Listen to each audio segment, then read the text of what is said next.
Halo, aku Imel. Saya Ardi. Gue Nadif Basalama. Aku Paul Partohap.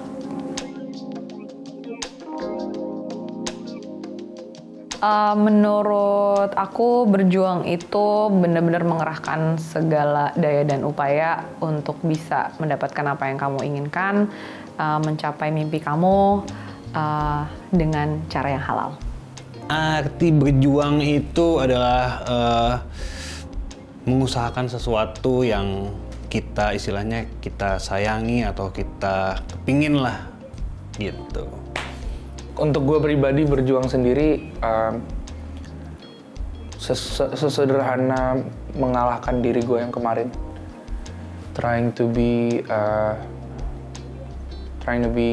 better than my yesterday self. Trying to beat them, So, yeah. Arti berjuang sih lebih kayak giving all, giving best effort gitu. Terus kayak nggak malas-malesan in apapun, dalam pekerjaan, dalam mengejar cita-cita, mengejar cinta juga mungkin. Jadi kayak giving your best, giving your all gitu.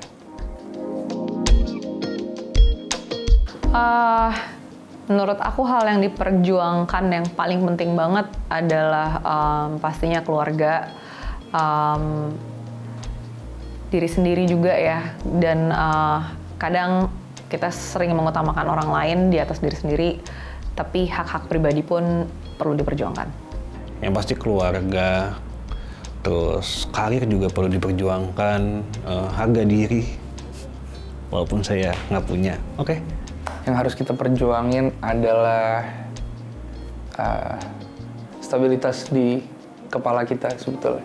Kayaknya baik untuk kita punya kepala yang clear, jadi kita bisa bagi waktu dan bagi tenaga kita.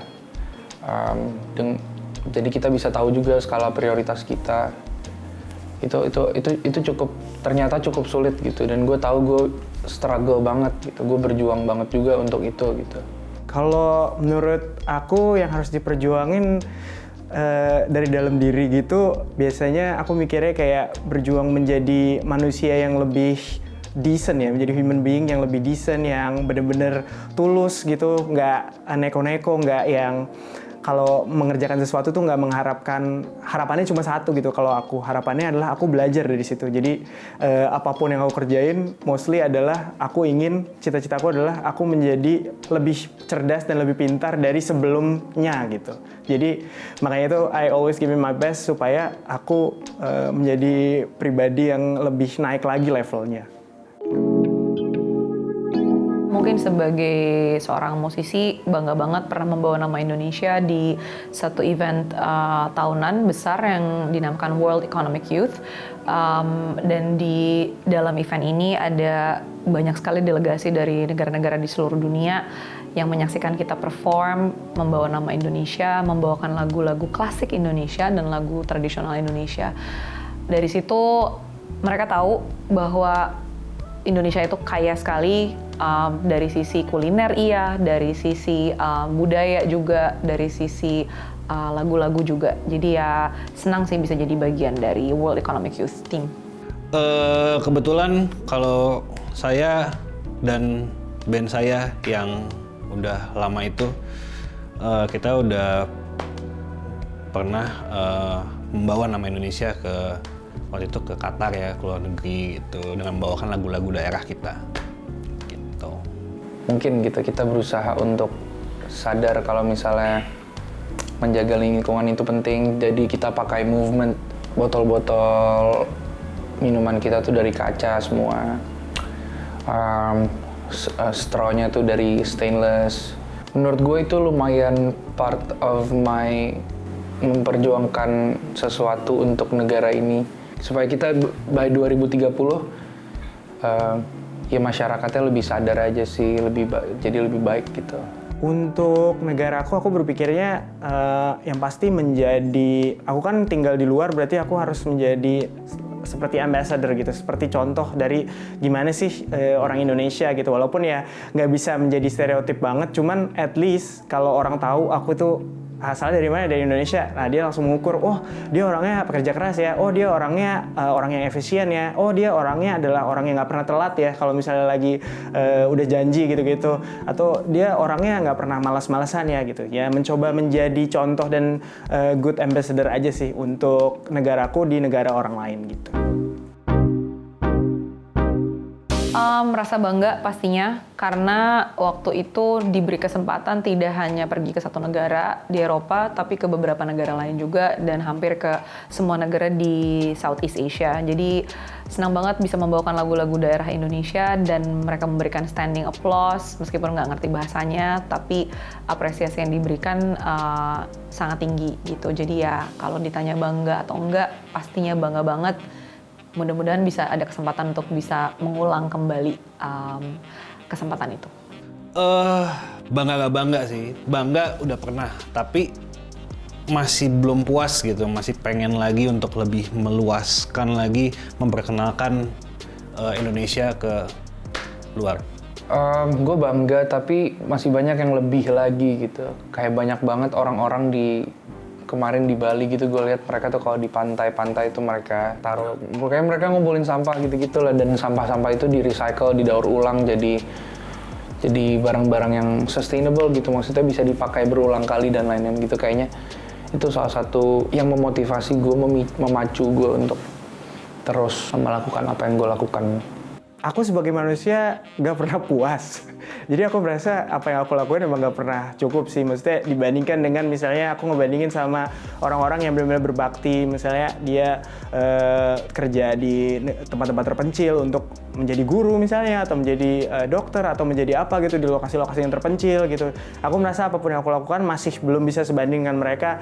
But at least what I did sampai sekarang ya sudah cukuplah tidak membuat buruk nama negara aku di sana gitu. Yang bikin saya bangga jadi orang Indonesia adalah karena secara fisik Indonesia itu perempuannya cantik dan unik, dan kita punya warna rambut, warna kulit, warna mata yang sangat eksotis yang tanpa kita sadari kadang-kadang perempuan Indonesia. Jadi sangatlah bangga sih untuk menyebut diri sendiri sebagai perempuan Indonesia karena sejarah kita yang sangat luar biasa panjang, sejarah budaya kita, sejarah peperangan kita, sejarah negara kita yang sangat panjang. Jadi ya, dan perjuangan perempuan Indonesia juga sangatlah panjang. Jadi ya ketika menyebut diri sendiri sebagai perempuan Indonesia ya sangat bangga, dan yang bikin bangga apa? Karena identitas negara Indonesia sendiri. Yang saya bangga itu makanannya. Makanannya enak. Makanannya santan. Jarang loh di luar negeri santan tuh. Di sini orangnya baik-baik, cenderung tidak individualis gitu. Karena gue sempat tinggal di London, kalau di sana tuh semua orang individualis gitu, kayaknya. Jadi gue bangga banget tuh sama perilaku kita, gestur orang Indonesia tuh yang very welcoming dan lain-lain. Itu tuh harus kita pertahankan ya. Makanan yang pasti ya, karena dibandingkan dengan makanan-makanan di Eropa terutama, mereka semua blend gitu. Kita punya spices, kita punya resources yang luar biasa banget, kita punya rempah-rempah yang enak banget gitu. Jadi aku selalu kangen gitu sama tanah air karena makanannya gitu, karena nggak pernah bisa dikalahkan oleh apapun. Dan alamnya yang pasti ya, karena aku bangga sama alamnya Indonesia karena selalu bisa ngalahin apapun. Kalau misalnya lagi berdebat gitu sama teman-teman di sekolah gitu, kayak tempat-tempat liburan terbaik yang pernah mereka datengin, nggak pernah ada yang bisa ngalahin tempat liburan di Indonesia gitu sih. Untuk teman-teman millennials dan Gen Z, apa yang bisa kamu lakukan untuk Indonesia adalah ketika kalian bersekolah di luar negeri, mencoba untuk mendidik diri sendiri atau menimba ilmu untuk diri sendiri, jangan lupa pulang ya dan bangun negara sendiri. Jangan tinggal di sana, jangan berlama-lama di sana dan membangun negara orang lain, tapi pulanglah ke negara sendiri, ke Ibu Pertiwi, bangun negara kita dengan baik, dengan pengetahuan yang memang kamu ambil dari luar. Tidak masalah, tidak ada salahnya dengan itu, tapi yang pasti jangan lupa pulang dan bangun negara sendiri. Udah, itu aja. Yang bisa dilakuin adalah lebih mempopulerkan lagi istilahnya bukan adat ya, maksudnya tradisional Indonesia ke luar gitu. Jadi kayak misalnya contoh lagu-lagu daerah atau istilahnya kesenian-kesenian lain atau ya apapun lah, makanan juga bisa, itulah lebih dinaikin lagi lah gitu. I think all the millennials and the Gen Z gitu, teman-teman yang masih umur 18 sampai 30 tuh harusnya lebih sadar kalau misalnya the next 15 to 20 years itu kalian yang pegang kendali negara ini untuk bangsa ini gitu. Gimana cara kalian membawa diri kalian untuk punya take kalian, punya role kalian masing-masing ya dengan cara-cara kalian yang tentunya harus positif. Untuk generasi-generasi muda terutama yang pasti di era sekarang yang udah semua full teknologi dan lain-lain, kita tetap pertahankan norma-norma ketimuran kita, kesopanan, dan yang pasti kita harus menjadi contoh yang baik gitu, tetap meneruskan apa yang udah leluhur kita lakukan selama ini. Dan yang pasti juga adalah even if you live outside Indonesia, tetap kita mikirin Indonesia, tetap adalah sedikit terpikir untuk menjadi, at least gue menjadi kayak aku tadi, kayak good ambassador untuk temen-temen bule gitu, supaya mereka tahu oh Indonesia tuh orang-orangnya baik-baik ya, orang-orangnya tepat waktu ya, orang-orangnya efisien ya, kerjanya cepat gitu sih. Oke, terima kasih banyak Sobat Brilio. Jangan lupa untuk like, comment, dan subscribe YouTube channel Brilio. Dan juga nyalain notification bell-nya supaya kalian nggak ketinggalan setiap ada video baru di channelnya Brilio. Jangan lupa dengerin EP Go Wonder in Time. And yeah, I'll see you guys very soon. Bye.